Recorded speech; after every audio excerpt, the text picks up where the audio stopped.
Kembali lagi ke topik kita, karena kita scalping, kita jangan buru-buru melihat ada candle pembalikan, langsung mengambil tindakan, ya eksekusi, jangan. Teman-teman mesti rajin ya bikin garis-garis support resisten ini. Jadi ini sangat membantu teman-teman semua. Ini garis-garis support resisten ini, karena jika harga itu ingin berbalik, selalu melewati garis support dan resisten. Jika harga ingin naik, harga akan menembus daerah resisten dulu. Yang bahasa lebih kerennya itu dibilang breakout. Oke lah, kita pakai bahasa anak SD aja, menembus. Kita nggak usah pakai bahasa keren-keren, juga orang tidak mengerti. Karena kita sesama trader pemula. Sama-sama newbie. Jadi kita pakai bahasa newbie aja supaya lebih mudah dimengerti. Jadi kalau harga telah menembus daerah resisten, resisten itu adalah ketahanan atas. Kalau support itu nama ketahanan bawah. Ketahanan atas itu apabila telah ditembus, mungkin harga akan naik. Jika kita menemukan kasus seperti ini, kalau kita sebagai seorang scalping ya teman-teman, jangan buru-buru eksekusi. Pertama lihat dulu, di sini pembalikannya ya merah, merah, merah. Lalu muncul dua candle biru. Ini memang sudah memberi aba-aba bahwa harga kemungkinan akan balik arah, tapi namanya aba-aba. Contoh, jika hari mau hujan, biasanya awan akan mendung. Itu kan aba-aba. Kalau awan mendung, aba-abanya nanti akan turun hujan. Tapi apakah setiap kali awan mendung itu akan hujan? Tidak. Kadang mendung aja. Seharian pun mendung, 2 hari mau mendung, tapi nggak hujan-hujan. Ya, ini market begitu juga.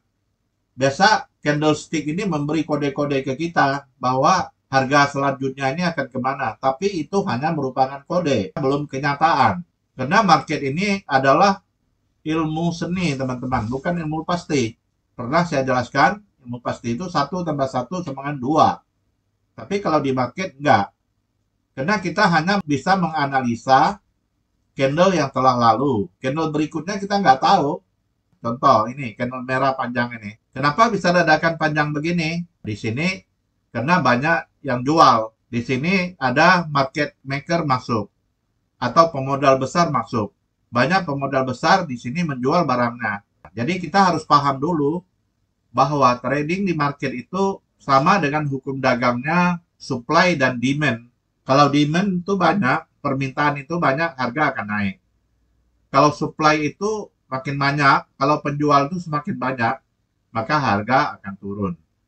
Sama dengan musim durian. Jika musim durian, memang musimnya banyak durian, biasanya harga durian cenderung lebih murah. Kenapa? Karena duriannya banyak. Artinya penjual duriannya itu ya banjir gitu loh. Harga lebih murah. Tapi kalau musim durian telah berkurang, nggak musim lagi, duriannya tinggal sedikit, lalu yang mau makan durian banyak, permintaan banyak, maka harga durian akan naik. Atau kita misalkan telur. Kalau telur di hari biasa, itu harga telurnya stabil. Kenapa? Karena permintaannya ya normal gitu. Tapi jika hari raya, baik hari raya Imlek, hari raya Idul Fitri, biasanya harga telur akan mahal. Harga telur akan meningkat. Kenapa? Karena di fase-fase itu, di momen-momen itu banyak orang mau bikin kue. Orang yang mau bikin kue banyak menggunakan telur. Sehingga permintaan di pasar itu besar. Sedangkan yang menyediakan telur, ya itu aja orangnya, sedikit. Jadi karena pembelinya banyak, yang menjualnya sedikit, otomatis harga telurnya akan naik. Samalah dengan market ini ya. Ini kan kita trading pairnya euro USD. Jika orang ingin jual euro banyak, pasti harga euronya akan turun. Tapi kalau orang yang membeli euronya banyak, memang kita hari ini mau ke Eropa. Semua orang mau ke Eropa. Nah, mereka kan berduyun-duyun nih beli euro. Karena mau dipakai nanti di Eropa kan. Otomatis kan harga euronya akan naik. Ya, inilah namanya hukum supply demand. Yaitu hukum permintaan dan penawaran. Supply itu kan penawaran, yaitu mereka menawarkan. Kalau demand itu kan permintaan. Itulah istilahnya ya. Jadi teman-teman pahami dulu. Jika teman-teman mau ambil posisi, umpama ini garis. Kita udah lihat ini ya. Oh, ini turun, turun, turun. Ya, minimal teman-teman tunggulah sekitar 3 candle, baru ambil keputusan. Minimal ya teman-teman, 3 candle. Kedua, teman-teman harus lihat dulu batas-batas support dan resisten. Lalu teman-teman harus lihat lagi tentang ini garis. Kalau mau naik garis EMA 20 ini harus dia jebol dulu. Dan perhatikan juga MACD teman-teman. Jadi ini adalah alat-alat indikator yang bisa membantu kita. Kalau contoh di sini teman-teman kan, saya ada menggunakan lagi yang namanya indikator supply demand.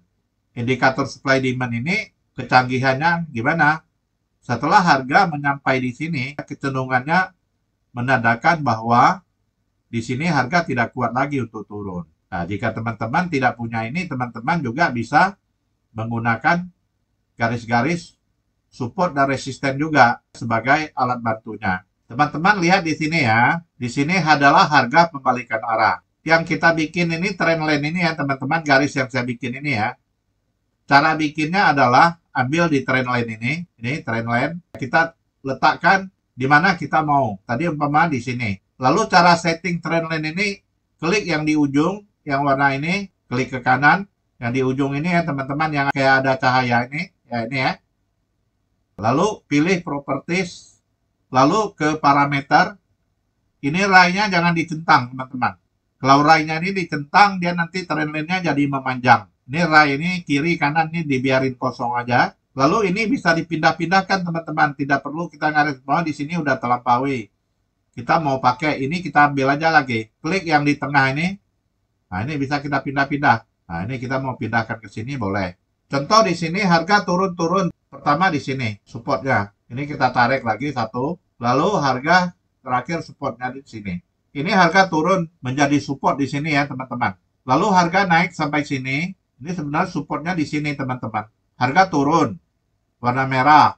Lalu muncul warna biru. Ini udah support. Lalu naik lagi warna biru.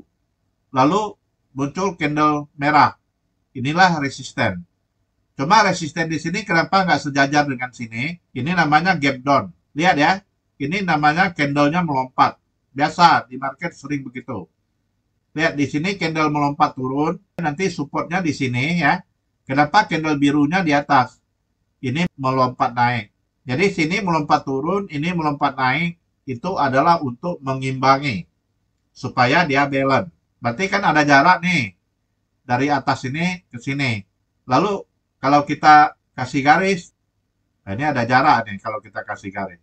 Ya, saya kasih pas saja ya. Ini ada jarak ya, ada renggang. Ini namanya gap. Lalu di sini ada gap lagi. Satu gap down, satu gap up.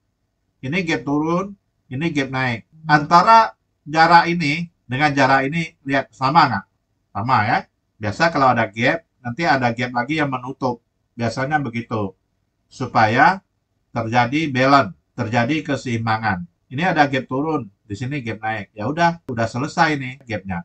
Lalu kapan kita eksekusi? Lihat ya, ini harga turun-turun, di sini menjadi resisten. Lalu sekarang harga naik, udah melampaui resisten. Sudah melampaui resisten, kita udah ancang-ancang nih. Boleh ambil posisi buy. Lalu kita lihat lagi di bawah. Ini kan sudah ancang-ancang naik ini. Masalahnya, ini belum di breakout. EMA 20 kita ini belum dijebol. Dan, ini ya, kita lihat. Garis MACD juga belum dijebol. Kalau mau amannya kita tunggu di sini. Baru kita buy. Setelah MA 20 ini ditembus, disinilah kita ambil posisi buy. Kalau lihat ya dari sini ke sini dapat berapa poin? Lumayan ya, 10 poin ya, 10 pip. Nah, jadi kalau kita scalping ya kita ngambil 2 pip, 3 pip udah cukup teman-teman. Jadi kalau ambil posisinya 0,1, kalau 2 pip, 3 pip udah 23 dolar. Dipotong komisi 0,7 ya masih bersih ya 2 dolar lebih lah gitu. Jadi terus-terus begitu kalau kita cara tradingnya. Nah, lihat di sini ya teman-teman, ini banyak terjadi, ini namanya ya memanjang ini ya. Ini doji ya teman-teman. Jadi hati-hati kalau timbul doji ya, lihatnya di posisi mana. Nah ini sering ya dojinya muncul di sini, panjang sekali ya. Hati-hati.